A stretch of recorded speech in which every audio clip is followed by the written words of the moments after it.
কম দাম পেয়ে অনেক দিনের মনের আশাটা পূরণ করলাম। আমার অনেক দিন ধরে শখ ছিল অনেকগুলো ক্যাপসিকাম কেনার। এখন হয়তো আপনাদের মনে প্রশ্ন আসতে পারে, এতগুলো ক্যাপসিকাম কম দামে কিভাবে কিনলাম, তাই না? সেই কথাটাই মূলত শেয়ার করব আজকের ভিডিওতে।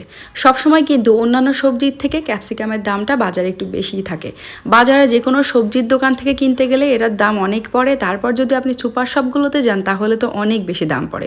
আমি সবসময় কিনতে গেলে একটা বা দুইটা, এর বেশি কখনোই কিনতে পারি না। কিন্তু অনেকের কাছেই শুনি তারা নাকি এগুলো অনেক করে কিনে ফ্রোজেন করে রেখে দেয়। আমি তো আর একটা দুইটা কিনে ফ্রোজেন করে বেশি দিনের জন্য রাখতে পারি না, 2 দিনেই শেষ হয়ে যায়। কারণ ক্যাপসিকাম সবজিটা খেতে আমার খুব ভালো লাগে, নুডলসে বলুন সবজিতে বলুন খুব ভালো লাগে। সেই জন্য আমার মনে হয় অনেকেই আছে যারা ক্যাপসিকাম খুব পছন্দ করে। তবে সেই কথাটাই শেয়ার করার জন্য চলে আসছি। যারা অনেক বেশি করে ক্যাপসিকাম কিনতে চান বা সবজিও অনেক কম দামে কিনতে চান, তাদের জন্যই মূলত কথাগুলো শেয়ার করছি। আজকে মূলত চলে গিয়েছিলাম সবজির আড়তে। সবজির আড়তে এতক্ষণ অনেক সবজি হয়তো দেখেই ফেলেছেন আপনারা, গাজর, টমেটো, তারপরে দেখুন এখানে উস্তে মানে করলা, ছিম, বেগুন, এখানে কালো যে লম্বা বেগুনগুলো আছে সেইগুলা, সব কিছুই মোটামুটি কম দাম ছিল। এখানে জলপাই থেকে শুরু করে সবই মোটামুটি কম দাম ছিল বাজার থেকে। বাজার থেকে আপনি 10-15 টাকা, আপনি যদি কম নিতে চান 10-15 টাকা কম পাবেন, আর যদি একটু বেশি নিতে চান তাহলে অনেক বেশি কম পাবেন।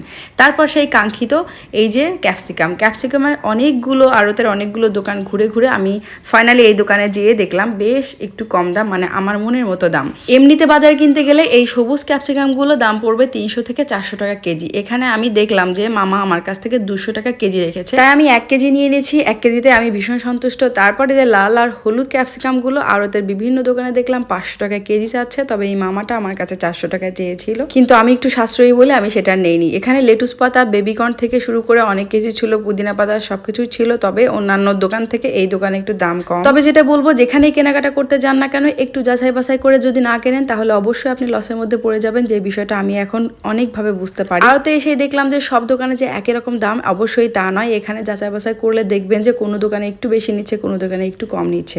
আমি তারপর আমার প্রয়োজনীয় জিনিসগুলো কিনে নিয়ে চলে আসলাম। তবে আমি বলবো যারা বেশি করে সবজি কিনতে চান তারা একটু কষ্ট করে সবজির আড়তে চলে গেলে বেশ একটু সাশ্রয়ীভাবে আপনি সবজিগুলো কিনে নিতে পারেন। আর এই যে কাঁচামরিচগুলো দেখছেন, আমাদের কিন্তু অনেক পরিমাণ লাগে কাঁচামরিচ, তাই না? এই কাঁচামরিচগুলো যখন আপনি খুচরা কিনতে যাবেন বেশ ভালো পরিমাণ দাম দিতে হয়, যেখানে আমি 120 টাকা বা 130 টাকা করে কাঁচামরিচ কিনে আনতে পারেন। যাই হোক, আমি অনেকগুলো কাঁচামরিচ অ্যান্ড ক্যাপসিকাম কিনে নিয়ে চলে আসছিলাম, কারণ আমার বাসায় অনেক সবজি ছিল।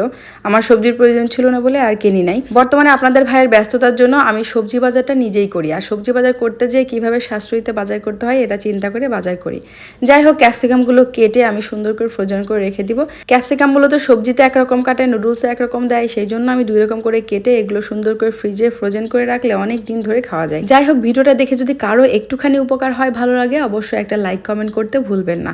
আর যারা আমার মতো সাশ্রয়ীতে কেনাকাটা করতে যান তারা খুঁজে খুঁজে সেই সাশ্রয়ী জায়গাগুলো যেয়ে একটু কিনলে মনে হয় ভালো হয়।